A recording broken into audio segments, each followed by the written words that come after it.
ভাই স্কুটি চল করছিল না এই কাজবার হিরো সমুদ্র সমাজ ছিল এটা এই মালটা এই মালটাই দেখাও ওখানে কি আমি খান দেখো এরা দেখাও ফোনে শেষ না পায় না কি তো সেলফি দিয়ে আছে তুই হ্যাঁ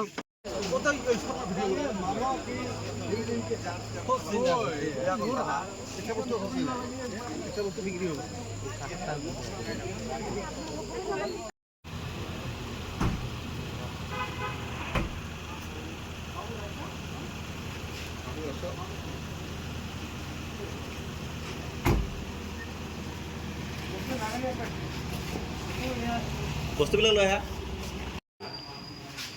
মানুহটো আহে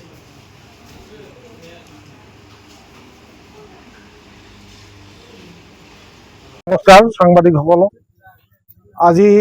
ৰাতি আমি ৰৌমাৰী শিৱ মন্দিৰত উপস্থিত এই কাৰণত হ'লোঁ এতিয়া প্ৰশাসনে যিটো আমাৰ ৰৌমাৰী শিৱ মন্দিৰৰ পৰা চৰ কৰি লৈ গৈছিল এই চৰটোক এতিয়া লৈ প্ৰশাসনে লৈ আহিছে প্ৰশাসনে লৈ আহি সম্পূৰ্ণ বস্তু ইয়াতে কি কৰিলে আমি উদ্ধাৰ কৰিলে যিখিনি আমাৰ চৰ কি গৈছিল সেইখিনি গোটেইখিনি উদ্ধাৰ কৰিলে যোৱা যিটো কিহত ৰৌমাৰী শিৱ মন্দিৰৰ সভাপতি হিচাপে ময়ে কেছটো দিছিলোঁ এই কেছত যিহেতু আমি ছাকচেছ এটা হ'লোঁ প্ৰশাসনক সেইকাৰণে আমাৰ চাবৰ থানা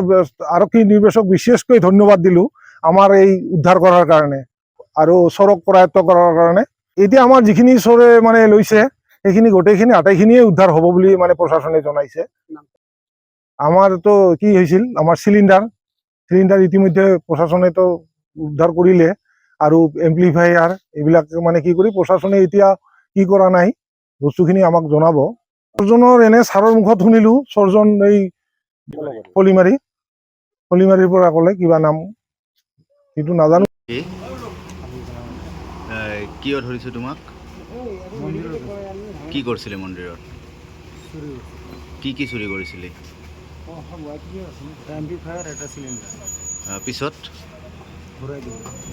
তোমাৰ ঘৰ ক'ত আৰু স্কুটি চুৰৰ লগত জেলত গৈ আহিছে নহয় হা তোমাৰ লগত আৰু কোন কোন আছে অকলে কৰিছা চোৰ